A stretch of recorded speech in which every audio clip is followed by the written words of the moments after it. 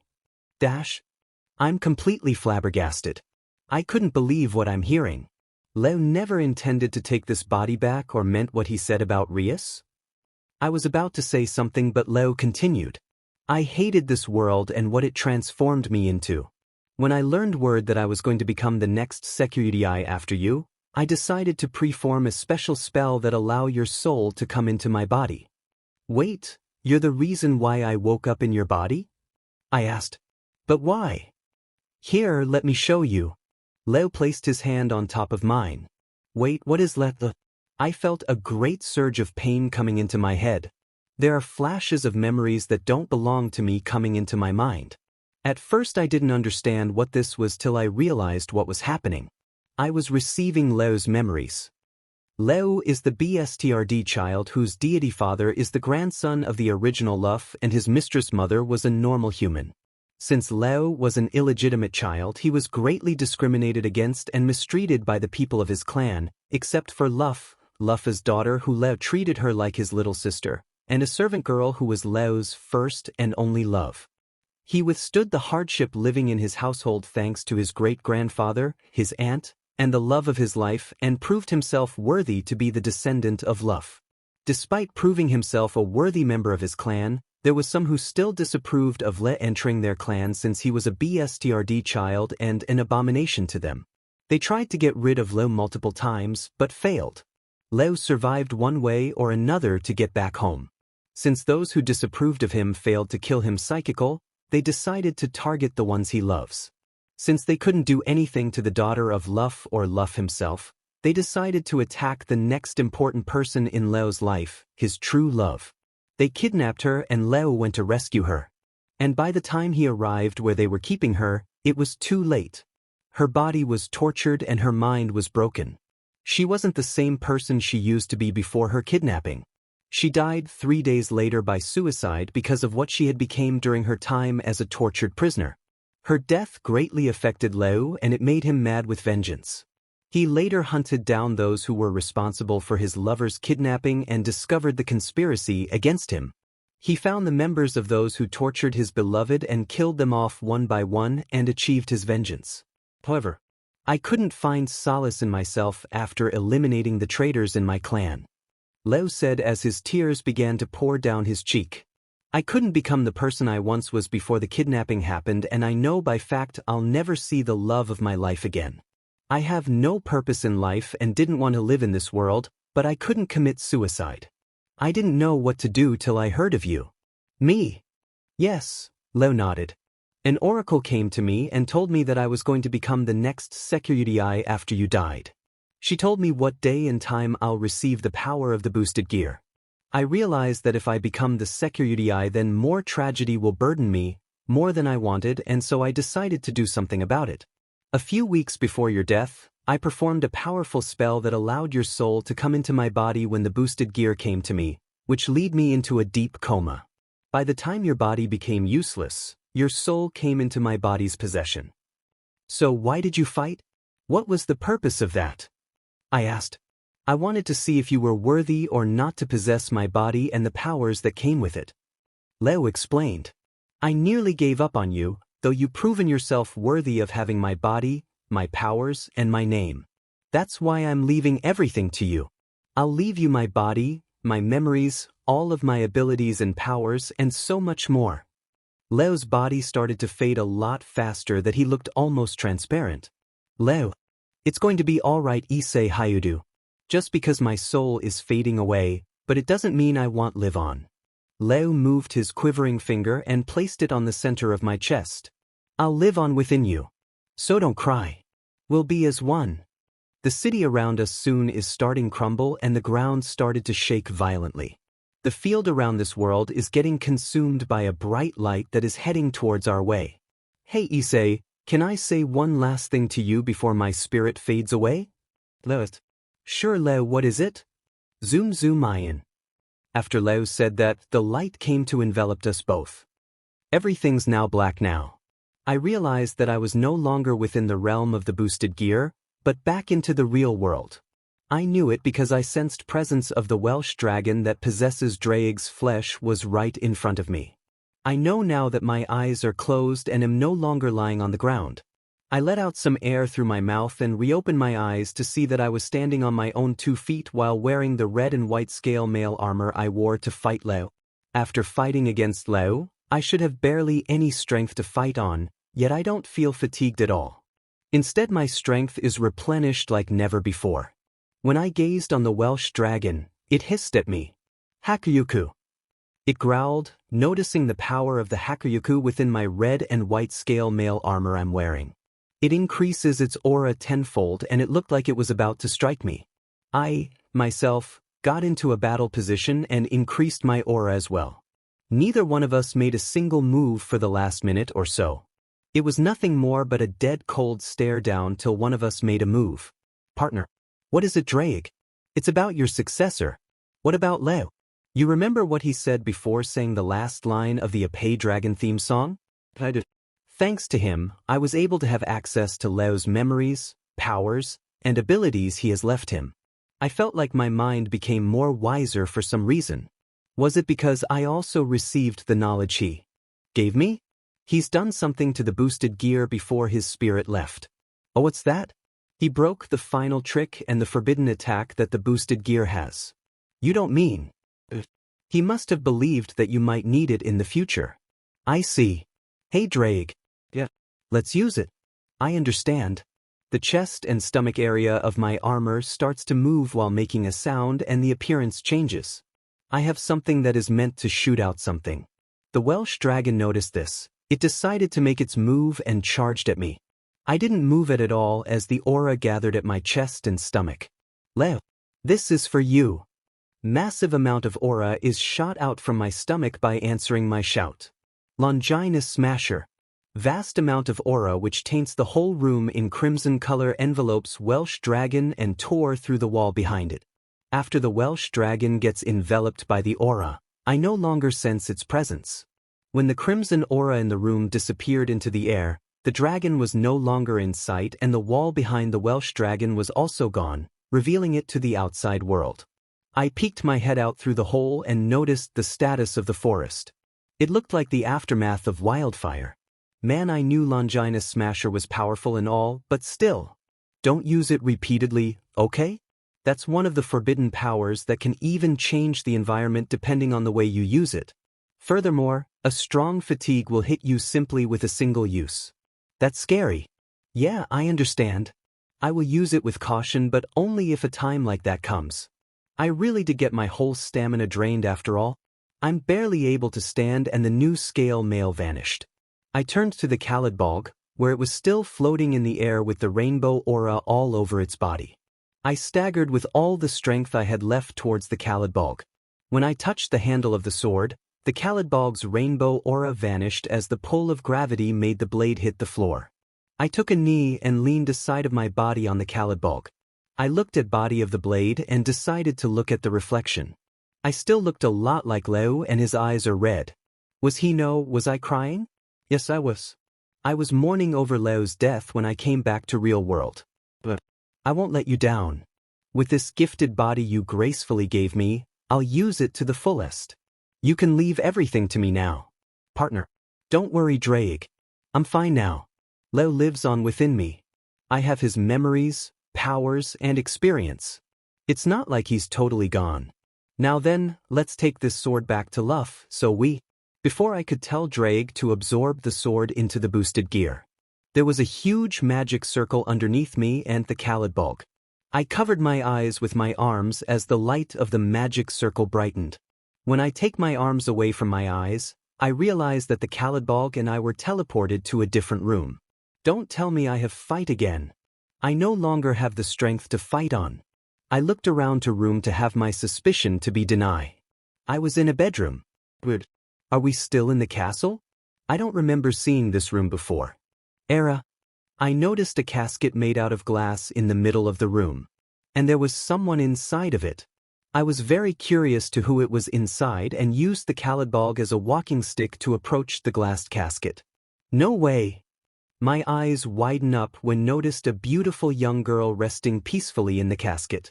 She looks around my age. She had long brown hair and had a lovely fair-skinned, voluptuous figured body. She wore nothing more than a thin white nightgown. This girl. Who is she? Is she dead? No, wait. She's still breathing. She breathing through the glass casket. Huh. The brown-hair girl started to open her light brown eyes as the glass casket began to evaporate into thin air. She's awake. She slowly raised up her back off the ground. Who are you? I am IseXHarem. I told her. IseXHarem. The young girl got up from the floor and approached me. She placed both her hands on my cheek, leaving me a bit dubious on what she's planning to do. IseXHarem.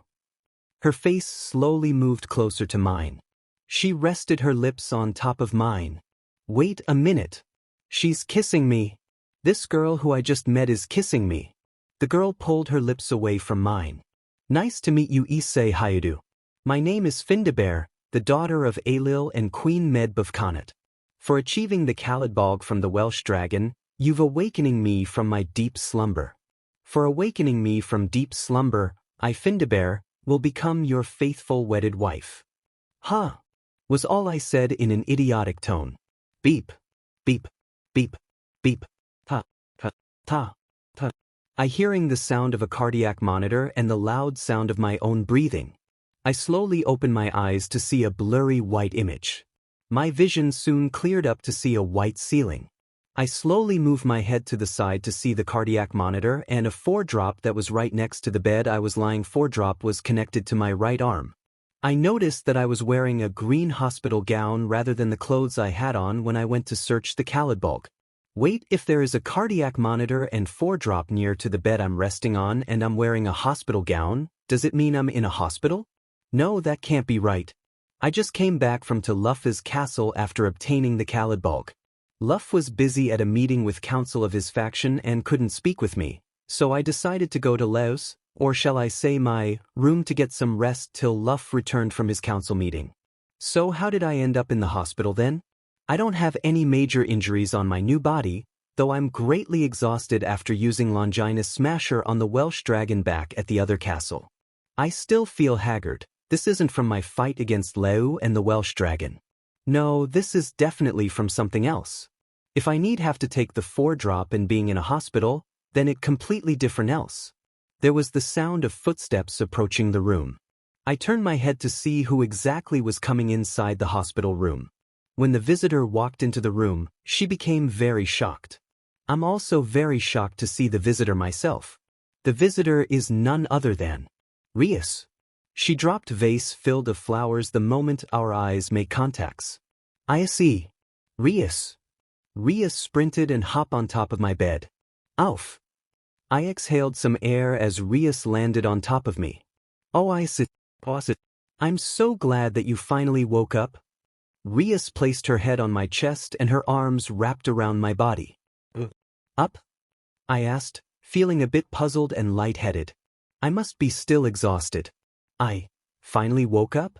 Wait, so I didn't wake up in the body of my successor? Rias lifted her head and looked at me worriedly. Issei, what are you talking about? And nothing. I lied, unsure if I want to talk to Rias about Leo right now. Rias got off from me and I lifted my back up from the bed and removed the gas mask on my face. So where? Everyone else? Why am I in the hospital? Am I sick again? Issei, don't you remember? Rias asked, who was sitting next to me on the bed. Remember what? I asked back. Don't you remember what happened after you left the fake dimension? You were injected with Samael's curse when you came back through the fake dimension with Ophis. We immediately took you to a hospital to get you treated. I didn't die from Samael's curse then? So this whole time I was dreaming? I never woke up in the body of my predecessor. I didn't spoke with the legendary Irish deity Luff. I didn't fight against a Welsh dragon who possessed Draig's flesh or kill off my successor for control of his body. That it was all a dream? Just a dream? My eyes were getting watery as my body started to tremble. I'm starting to feel the relief out. Issei. Rias called my name softly. Oh, Rias. I shoved my face into Rias's BRST and wrapped my arms around her. I'm so glad to be here in the hospital with you. Era. Rias expressed a bewildered demeanor due to my odd behavior. What's wrong, Issei? Why are you crying? I had a nightmare. A very terrible nightmare that you wouldn't believe. I told her in a husky voice, pulling my face away from Rias's chest and wiping the tears from my eyes. I'm just glad it's all over. A nightmare, huh? Rias smiled motherly. She placed her hand on my cheek and gently slid it. Well, it's all over now. You're awake and here with me. Rias. We stared into each other's eyes. The distance between our faces started to get shorter as our face gotten slightly red. My heart is racing and I'm having a feeling Rias's heart is the same as mine. Rias slowly wrapped her arms around my neck as she leaned her lips closer to mine. Our lips were about to kiss, but I placed my index finger on Rias's lips before she could touch mine. Issei? What's wrong? Rias asked. I remained silent as I continued to stare at the reflection of Rias's blue eyes. There was something peculiar, no wrong in the reflection of Rias's eye. I looked at the screen of the cardiac monitor. I noticed something odd again at the reflection, just like I did with Rias's eyes. Oh no! I muttered softly. Oh no, oh no, oh no, oh no. Issei? Speak to me, Issei. I ignored Rias's words and got out of the bed. I pulled out the 4-drop before I ran out from the room. I headed the nearest male's restroom to see a better reflection of myself with one of the mirrors. Oh no! I gasped at the reflection of bathroom's mirror, being completely appalled. What I'm seeing wasn't the face I was born with. Instead, I'm seeing the face of Leo. I'll admit, I haven't gotten used to waking up with Leo's face, so I'll be spoke time to time. However, I'm terrified. I'm seeing Leo's reflection, yet Leo's face doesn't have lovely green eyes, matter for the fact he's eyeless. And what makes things more terrifying is that his body is completely boneless. I'm seeing reflection of his body that looks nothing more but a rubber body that looks flat and flabby. The reflection of Leo's flesh was coming out of the mirror. I clutched onto my arm. I struggled to break free from Leo's grasp, but he had a strong grip on me that he was pulling me in closer to him. Let go! I yelled. Don't fight it. That voice. Leo? I became dumbstruck from the familiar voice coming from Leo's flesh. Is it really him? How? I killed him in the realm of the boosted gear. So how could he? Don't resist. Leo's voice spoke softly. Leo's fleshy and boneless arms stretched out and wrapped me around. The face of Leo opened its mouth as its face approached me. Don't worry. It's going to be all right. Those were the last few words I heard before Leo devoured me. Gwa! I opened my eyes and gasped for air. I got up from my bed to realize that I was back in Leo's room with my body sweating to death. I'm panting heavily to catch my breath, and I'm completely shirtless. So waking up was a dream? No, nightmare. I had a nightmare. Lesama, are you awake? It's the old maid that I met when I woke up in Leo's body. I wonder what brings her here. Why yes. I shouted. Actually, I just woke up a second ago. The maid opened the door. Lesama, I was sent here by Luff-sama to tell you that he wants to speak to you. So it's finally time to speak with Luff. Understood. I said, putting on a t-shirt. Congratulations, a pay dragon. I'm amazed that you came back in one piece. Well, it just goes to show that I work well under pressure. The old maid, which I haven't had the time to know her name, dropped me off at Luff's throne room. Their Luff, who sat on his throne magnificently with another fancy black suit, complimented me on my success the moment I walked in, and I gave a dry response in return. Luff then rested his cheek on his fist and smiled. So do you have it? Do you bring back the Khalidbolg? Of course, I said, summoning the boosted gear. Just give me a sec. I spread my left hand out and concentrated deeply on the Khalidbolg. I imagined the lightning bolt-shaped broadsword that I went to retrieve on my own. Soon fragments of light gathered on the palm of the boosted gear. The fragments formed of the Khalidbolg and then solidified. The blade and handle of the Kalidbolg appeared. "Oh, you stored the Kalidbolg in the boosted gear?" Luff said, sounding very impressed. It's true what he said. I equipped the Kalidbolg with the boosted gear like I did with the Ascalon and Kiba's Swordbirth's Holy Eraser. It seemed convenient for me to carry it around within the boosted gear. Well, it makes a nice storage unit. I said, they should have called you the Storage Unit Dragon, instead of a Pay Dragon. A Storage Unit Dragon? Cook. So I'm finally standing so low as to be a storage unit. My tears won't stop when I imagine about being nothing more than a portable closet. Drake is crying? Since he's been fragile lately, he cries even at the tiniest thing. Oi, can we change the subject? I brought the Kalidbolg as you instructed. Now can you get contact with the allied factions? Is that all you want? Love us. Aren't you a bit curious about the Welsh dragon you fought against? You know, the one that used the flesh of the dragon that resides in your red gauntlet. You had something to do with it. I said, pointing my finger at him accusingly. That's right, Luff nodded his head. I was the one who placed the Welsh dragon to protect Kalidbolg. How did you get your hands on Drake's flesh? I asked. It was right after the biblical faction slayed the 2 heavenly dragons and sealed their hands into sacred gears, Luff said, starting his explanation. I was able to get my hands on pieces of flesh from both heavenly dragons thanks to the God of the Bible. Centuries later, I had a magician who possessed a unique Longinus that helped me create a knockoff version of both heavenly dragons. I'm flabbergasted. I never knew there was Longinus that was able to do something like that. And there is also the fact that Luff also have flesh of Albion. However, I ignore it and said, you saw everything that happened in the castle. Guilty as charged. Luff shrugged his shoulders as if he didn't regret it at all. So you saw my battle the Welsh dragon and that girl. Oh, you mean the daughter of King Ilili and Queen Medb? Luff responded bitterly. Ah, that's right. Luff has some history with Queen Medb in the past. The reason why I know this is because I have access to Leo's memories. In Leo's memories, I recalled Le learning of the clan's origin. Leo is the grandson of Siu Chulaen, the most notable son of Luff, who single-handedly defeated the armor of Queen Medb, the mother of Findabair. Siu Chulaen killed off Findabair's first lover, Freach. Queen Medb offered Findabair to Siu Chulaen after the queen couldn't find another warrior to offer her daughter. Findabair was taken to him by a fool dressed as the king, and not by Ilili himself. Upon discovering this, Siu Chulaen kills the fool and puts a pillar through him and a pillar through Findabair's tunic. Queen Medb later killed off Siu Chulaen with the help of Lugaid Man Conroy, a warrior that avenged his father who was killed by Siu Chulaen himself.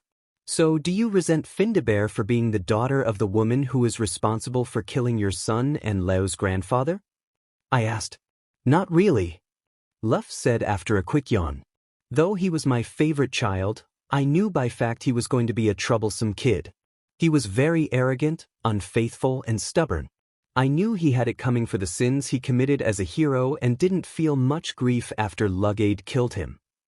So why did you talk about Findabair like that? I asked. She's a troublesome girl with a curse. Luff responded plainly. A curse? It took me a while to realize it. I accessed Leo's memories to see if he had any more information on Findabair, and she did. Findabair had multiple lovers she was close to, however they, or Findabair herself, had a tragic end. You think Findabair is cursed for losing her past lovers? I don't think I know. Luff corrected me. After the fall of Queen Medb and her kingdom, I discovered that this girl was curse of misfortune. I decided to seal her away in suspended animation till I was able to find a worthy warrior to remove the curse, but as time passed by, I could never found a worthy warrior till you woke up in my grandson's body. This was all a setup? So you purposely send me there not for the Kalidbolg, but for Findabair instead? I shouted angrily. That's right. Luff confirmed with a nod and a sly smile on his face. I set everything up from the start. But why? I asked. Why did you send me there? Because I believed that you were able to remove her curse. Luff claimed.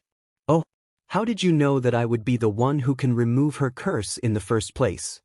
I asked skeptically. Luff rolled his eyes as if he was getting annoyed by me. It's really simple. To tell the truth, I thought you would already know this already. Can you spit it out already? I demanded impatiently. Luff got up from his throne and walked towards me. I was startled at first when he approached, thinking that he was going to hurt me, but I sensed no hostility from him. When he stood right in front of me, he pointed right to the boosted gear. The reason why I think you can remove Findabair's curse is that you have removed the curse of the Juggernaut Drive and achieve new power that no one has before, Luff explained, leaving me speechless. I watched the match between you and Serord Bale. I witnessed you scale mail changed from red to crimson. And I saw you fighting against the Welsh dragon. I saw your new red and white scale mail. I've witnessed the effect of the Juggernaut Drive and what effects it has on its user. Like Findabair, the Juggernaut Drive was nothing more but a tragic curse that lead the person under its influence to a miserable life. Wait, so the only reason you picked me was because I was able to achieve a different scale mail armor and break the curse of the Juggernaut Drive? I clarified. Yes, Luff confirmed, looking into my eyes. Haven't you realized that you cause a stir throughout the mythological world for achieving a new power different from the Juggernaut Drive? You put many gods of many factions into a state of hysteria thanks to that. There are some gods who believe that you may be the first Longinus user to actually master their power of the sacred gear. I was aware that achieving crimson armor was going to put more attention on me, yet I didn't know that I put other gods in a panic state. I can't believe there are gods who think that I could actually master the power of my boosted gear. So you think that I can remove Findabair's curse because I broke my own curse then? I said, finally able to understand what Luff is trying to say. But why? Why do you want to remove the curse of the child of the woman who is responsible for your own son's death? Don't you remember that I already said that I don't blame Meb for killing my favorite child? Luff reminded me.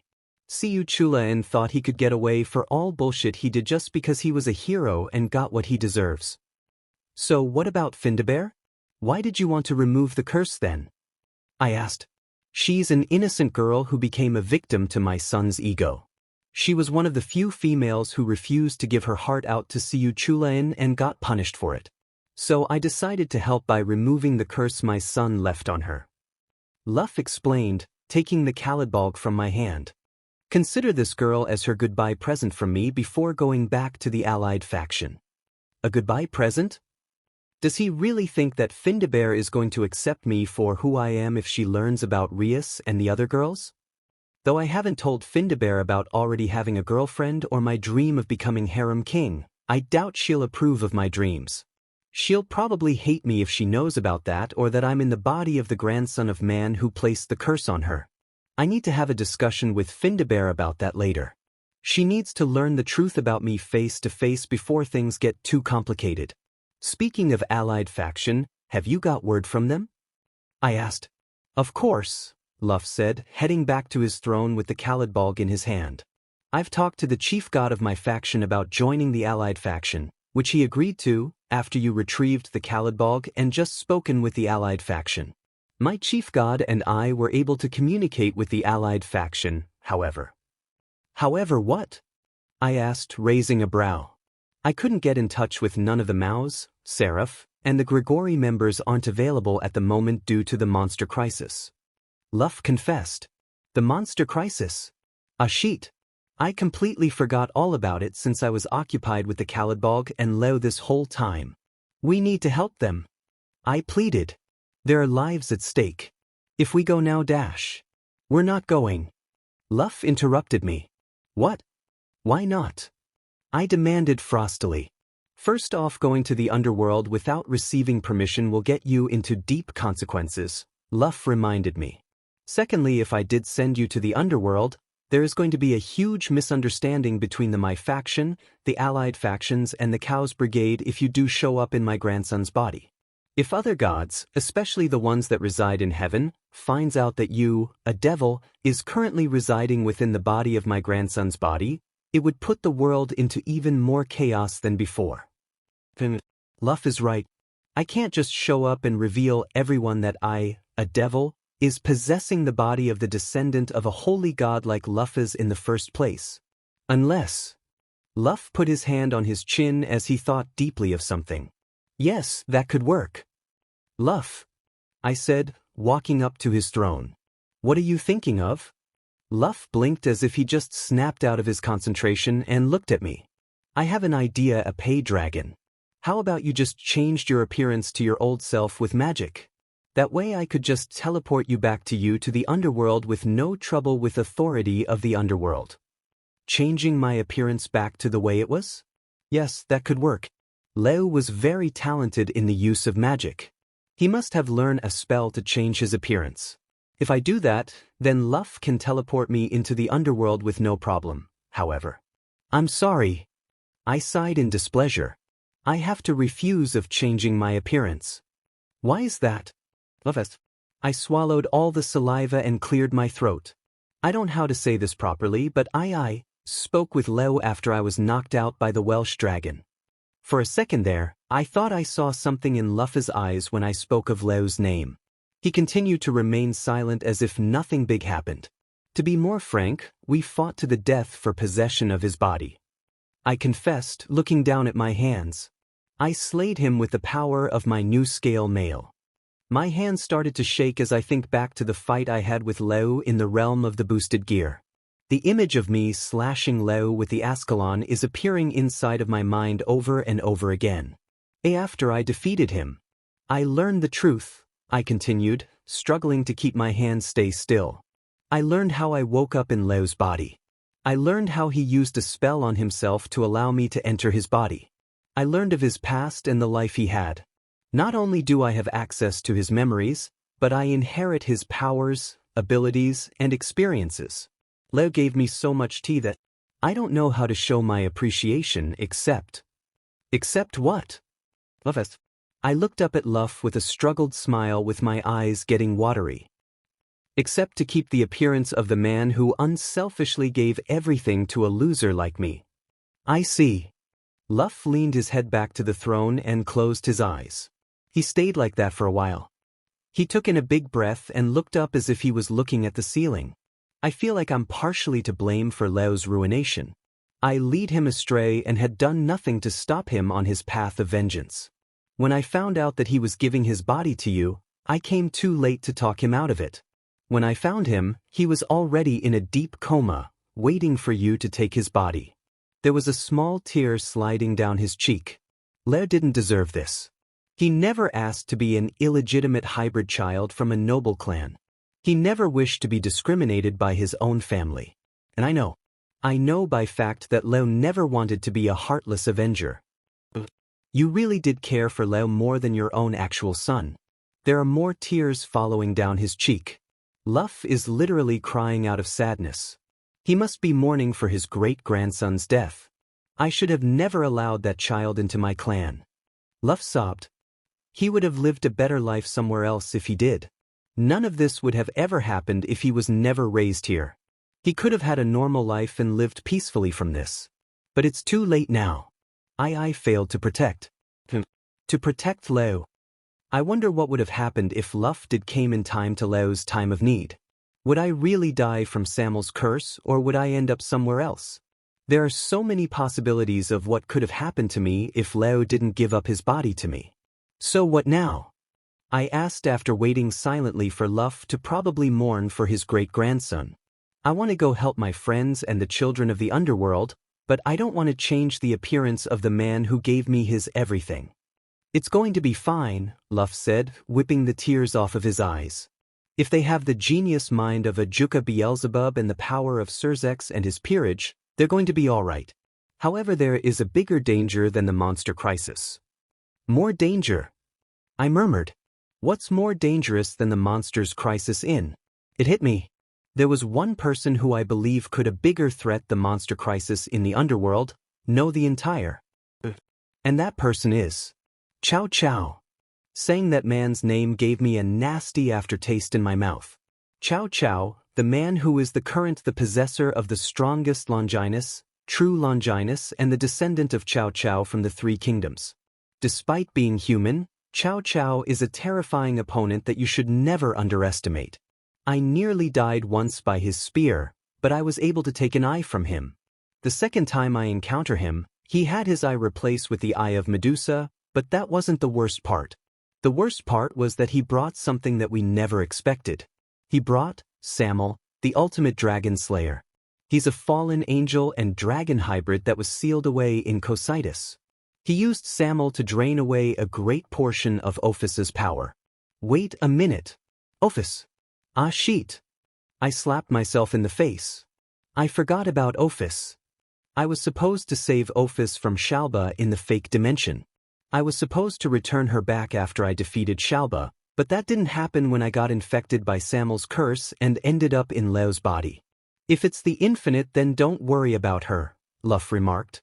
She's in the custody of the allied faction. I pat my head.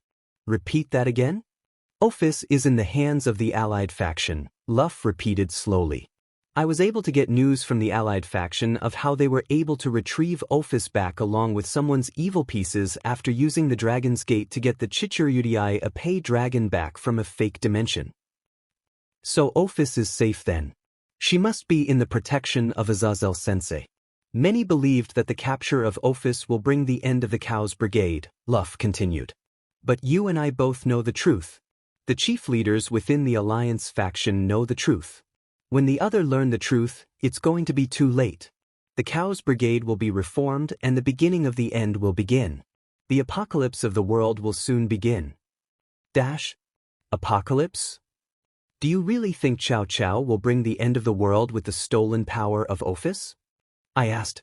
No, Luff shook his head to the side. I don't believe that the true Longinus user will bring the end of the world. No, Cao Cao wouldn't be able to scheme up a plan like that on his own. There has to be someone else working with him to achieve a plan to steal the power of the infinite. Someone far worse than Cao Cao or the former leaders of the old Mao faction combined. That man is the marionette who schemed up Samael and the monsters created by the Annihilation Maker. And now he's the new leader of the Khaos Brigade.